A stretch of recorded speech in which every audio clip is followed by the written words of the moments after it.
बिस्मिल्लाहिर्रहमानिर्रहीम। नाजरीन, आज हम एक बार फिर सियासी बैठक में आपके साथ मुखातब हैं और बात करते हैं हल्का NA-67 हाफिज़ाबाद पर। तो यहाँ हमने काफ़ी देर पहले एक बात की थी सियासी बैठक में ही कि हो सकता है कि NA-67 में हाफिज़ाबाद का जो हल्का है MNA का, उसमें जो ख़तून उम्मीदवार हैं, पहले भी 2-3 दफ़ा इलेक्शन में हिस्सा ले रही हैं, ले चुकी हैं, मोहतरमा सहरा अफजल तार नून लीग की जानब से। और हमने बात की थी कि हो सकता है इनके मुकाबले में PTI की जानब से भी ख़तून को ही उम्मीदवार लाया जाए, जो कि अब उम्मीदवार बाकायदा नामज़द हो चुकी हैं। साबिक़ MNA चौधरी मेहदी हसन की बेटी, साबिक़ MNA चौधरी शौकत अली भट्टी की सिस्टर और साबिक़ ज़िला नाज़म चौधरी मुबशर भट्टी की अहलिया है। और जब हमने ये पेशीन गोई की थी तो हम पे बहुत से इतराज़ात हुए थे कि ये हो ही नहीं सकता। और इस बारे में हमारे साथ बाबर शेर कांजू, जो हमारे सियासी बैठक का हिस्सा हैं, उनसे पूछते हैं कि वो क्या कहते हैं। जी अस्सलाम वालेकुम जी। मुनीर तमस्सम साहब, बड़ी मेहरबानी। मुनीर तमस्सम साहब, मैनू बड़ी गल याद है, तुसां भी पोस्ट की ते मैं भी पोस्ट की बई खतून के मुकाबले में एक खतून आ रही है कि हल्का NA-67 दे विच, लेकिन उस पोस्ट के थल्ले कमेंट बड़े आए, अवाम ने कीते भी इस तरह हो ही नहीं सकता। शौकत भट्टी आप उम्मीदवार अगे उस हल्के का MNA रहे जे वो अगर ने अमराना तर भट्टी, शफाकत भट्टी, और वो कह रहे हैं जिस तरह हुन एक बयान चलिया भी 9 पुत्र, शायद तुसां सुनिया शराब के बई 9 पुत्र होंगे, कि मजबूरी है बई अपनी बेटी को मैदान लिया। जो मैं भी सियासत में आई मेरे पीछे भी एक मजबूरी गई, जरूरत के तहत आई, मैं खुशी ना नहीं, लेकिन उस टाइम इन नहीं गल्ला की थी। फिर सहरा अफजल ने भी किया है कि हुण पता लगा जे कि बेटियां ही कम होंदियां ने, औखे टाइम बेटियां ही कम होंदियां, लेकिन औखे टाइम विच बेटियां ही कम होंदियां, लेकिन अज ਉਹ ਹੀ ਸਾਡੀ ਗੱਲ सच साबित होई है। इस प्रोग्राम का करने का मकसद है भी असी किहड़ियां पेशगोइयां करीदियां न, वक्ती सिर वो आवाम नूं कौड़ियां लगदियां न।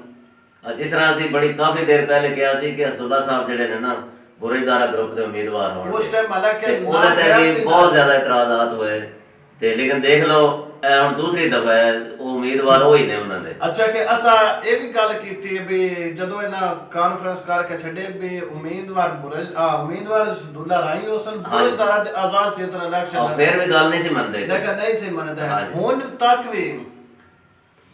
तक भी वो हुन भी अंदर भी मैं आजाद हां, लेकिन उन्हां दी फोटो नहीं लगी, लेकिन जे कोई लगदी है उन्हांदे कहन ते नहीं लगी, जबरदस्त लगदी गई उन्हांदे वोटर सपोर्ट। ਅਸੀਂ पहले दिन तो यही कहते आ रहे हैं कि बुरेदारा दे ही उम्मीदवार होणगे आजाद। हाँ जी। अच्छा, एक ना बाबा जी मैं एक प्रोग्राम कीता तकरीबन सियासी बैठक के हवाले नाल 26 अगस्त 2023 नूं वो मैं बकायदा तौर पर अपने फेसबुक पेज उत्ते अपलोड किया है। उस विच मैं बकायदा तौर पर आख्या बई हाले टाइम उस टाइम मैं बल्ला शल्ला बिल्कुल ठीक ठाक आया, लेकिन 9 मई हो गुजरी है, लेकिन ये ना अभी बल्ले का निशान खत्म हो जाए। लेकिन उधर मैं आख्या भी बल्ले का निशान जो ना बैलेट पेपर ते खत्म होना है, खास करके हाफिज़ाबाद की मैं गल की आई ते भी तुसा कि बल्ले ते चाहत मांगदे ना उन्हां ढूंढ के वेख तुसीं कहा सी कि आने वाले इलेक्शन जिहड़े होणगे ना, हां जी, ओदे ते बैलेट पेपर ते भी बल्ले दा निशान नहीं होना। लेकिन उस टाइम बड़े दोस्तां इतराज़ कीता। अज मैं उन्हां दोस्तां नूं वो इतराज़ ते उन्हां दे कमेंट अगे सामने करन भी हुण मैनूं जरा वो जवाब दिओ बई तुसीं सानूं हर गल ते सानूं कूड़ियां करदे हो। दसो ना जेड़े कमेंट्स ने। हां, वो मैं करना, लेकिन पहले थोड़ा ते मैं अपना क्लिप सुना लवां। जी जी, आओ क्लिप सुनाओ कि तुसीं दावा कीता सी। क्लिप मेरा सुनो ना,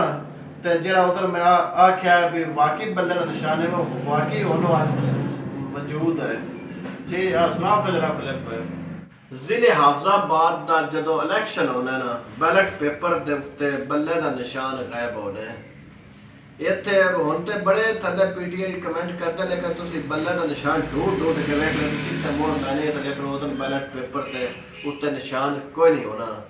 ਹਾਂਜੀ ਬਾਬਾ ਜੀ ਇਹ ਕਲਿੱਪ ਹੈ ਜਿਹੜਾ ਤੁਸੀਂ ਸੁਣ ਲਿਆ ਇਹ ਤੁਹਾਨੂੰ ਪਤਾ ਹੈ ਇਸੇ ਤੁਹਾਡੇ ਦਫ਼ਤਰ ਵਿੱਚ ਬਹਿ ਕੇ ਮੈਂ ਵਲੌਗ ਬਣਾਇਆ ਸੀ ਬਈ 26 ਅਗਸਤ 2023 ਨੂੰ। ਉਹਦੇ ਵਿੱਚ ਕੁਝ ਸਾਹਬ ਨੇ ਇੱਕ ਸਾਹਬ ਸਾਡੇ ਜਾਣਨ ਵਾਲੇ ਵੀ ਨੇ ਅਜ਼ੀਜ਼ ਵੀ ਨੇ ਦੋਸਤ ਅਮਜਦ ਗਰਵਾ ਸਾਹਿਬ ਨੇ ਜਿਨ੍ਹਾਂ ਤਲਕ ਮਾਰਥਾ ਨਾਲ ਹੈ। ਉਹਨਾਂ ਆਖਿਆ ਸੀ ਕਾਨੂ ਸਾਹਿਬ ਪਾਰਟੀ ਬਾਜ਼ੀ ਤੋਂ ਹਟ ਕੇ ਗੱਲ ਕਰੋ, ਬੱਲੇ ਦਾ ਨਿਸ਼ਾਨ ਗਾਇਬ ਕਿਉਂ ਹੋਣਾ ਹੈ ਤੇ ਤੁਹਾਡੇ ਕੋਲ ਕੀ ਪ੍ਰੂਫ ਹੈ। जनाब आज अमजद गरवा को मैं पूछना भी अमजद साहब है 26 अगस्त का ते जदों तो बल्ले का निशान हटे ते उसका मुआजना कर लो कितना विच अरसा 4 महीनों का है लेकिन मैं उदन गल की भी बल्ले का निशान बैलेट पेपर तो नहीं होना। अज जो गल वाकई हुई है इवें गल है बाबा जी। ते अमजद गरवा एक दूसरा कमेंट करता है कानू साहब पार्टी लोगों के दिलों के विच बस गई है ये तुसी कढ़ ना सकते ठीक है वो वाकई पार्टी जी खान है वो दिलों के वो नहीं निकल सकता भावें उसका सा एक होर है जी मसूफ है करता है मैसेज है कमेंट है जी अगर वो भी साड़ी वीडियो वेंदा है तो वो भी आज उस जरा गौर करें। वो लिखता है बाबा जी और मेरे भाई बात निशान ना होया ते असा वोट नहीं देना मतलब बल्ले का निशान ना होया असा वोट नहीं देना। तो हुण बल्ले का निशान नहीं है फिर वोट ना दे ਇਹ ਹੁਣ ਵੋਟ ਨਾ ਦੇਵੇ ਗੱਲ ਹੈ ਫਿਰ ਬੱਲੇ ਦਾ ਨਿਸ਼ਾਨ ਕੋਈ ਨਹੀਂ ਰਹਿ ਗਿਆ ਹੁਣ ਵੋਟ ਨਹੀਂ ਦੇਣਾ। ਤੇ ਅੱਗੇ ਇੱਕ ਚੱਕ ਭੱਟੀ ਵਿਲਾਗ ਵਿਊ ਹੈ ਇਨਦੀ आईडी के ਚੱਕ भट्टी का नाम तो ये लिखता है तुम गलत बात कर रहे हो अवाम ने फैसला सुना दिया है तुम्हारे कहने से बल्ले का निशान खत्म नहीं होगा। जनाब असी मनने भी साडे कहने ते बल्ले का निशान खत्म नहीं होया जिन्हें करन वाले कीता है पर मैं उदों 4 महीने पहले पेशगोई कर दी भी बल्ले का निशान नहीं होना तुसा ढूंढ रहे हुण ढूंढो नाल बैलेट पेपर भी 4 महीने नहीं ज्यादा देर होगी जी तकरीबन 26 अगस्त 4 महीने आ रहा हुण तो ज्यादा ही हो गए ना। ते एक और करदा फैसल जमीर खतियाना साहब ने वो आंदे ने कि मैं आपकी ये वीडियो सेव कर रहा हूँ जो तुसी नाल वेंदे पे हो भी मैं सेव कर रहा हूँ और जब जनरल इलेक्शन होगा तो मैं इस वीडियो को अपलोड करूंगा और फिर आपसे पूछूंगा कि ये बल्ले का निशान वाज़िया कैसे नज़र आ रहा है फिर आप मुझे बैलेट पेपर पर ढूंढ कर बताना कि क्यों नज़र आ रहा है। और दूसरी बात आपने जिक्र 2 बंदूक चलो अलग एक विलाग आया हाँ जी फैसल साहब है ਹੁਣ ਉਹ ਫੈਸਲ ਸਾਹਿਬ ਉਹ ਜਿਹੜਾ ਇਹਨਾਂ ਨੇ ਉਸਲੇ ਦਾਵਾ ਕੀਤਾ ਸੀ ਨਾ ਹੁਣ ਜਰਾ ਅਪਲੋਡ ਕਰੋ ਨਾ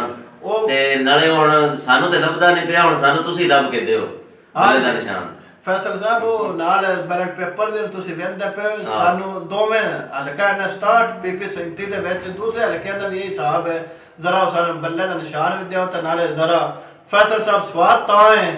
ਅੱਜ ਉਸ ਤੇ ਵਿਲਾਗ ਬਣਾ ਕੇ ਦਿਓ ਵੀ ਕਾਂਜੂ ਸਾਹਿਬ ਨੇ ਗੱਲ ਵਾਕਈ ਕਰ ਦਿੱਤੀ ਵੀ 26 ਅਗਸਤ ਨੂੰ ਬਈ ਵਾਕਈ ਬੱਲੇ ਦਾ ਨਿਸ਼ਾਨ ਨਹੀਂ ਹੋਣਾ ਤੇ ਅੱਜ ਜੋ ਵਾਕਈ ਗੱਲ ਹੈ ਕਾਂਜੂ ਦੀ ਵਾਕਈ ਗੱਲ ਕੀਤੀ ਹੈ ਤੇ ਹੁਣ ਤੁਸੀਂ ਦੱਸੋ ਵੀ ਜਿਹੜੇ ਲੋਕੀ ਗਲਤ ਕਮੈਂਟ ਕਰਦੇ ਨੇ ਪੋਸਟ ਲੈਂਦੇ ਨੇ ਵੀ ਆ ਹੋ ਰਿਹਾ ਇੱਕ ਅਸੀਂ ਪੋਸਟ ਲਾਈ ਸੀ ਸ਼ਾਇਦ ਬਈ ਜ਼ਿਲ੍ਹਾ ਹਫਜ਼ਾ ਹਲਕਾ ਪੀਪੀ 39 ਦੇ ਵਿੱਚੋਂ ਇੱਕ ਉਮੀਦਵਾਰ ਕਿਸ ਹੱਕ ਦਸਤਬਰਦਾਰ ਹੋਵੇ ਕਮਰ ਗੁੱਜਰ ਦਾ ਨਾਂ ਸੁਣਿਆ ਲੇਕਿਨ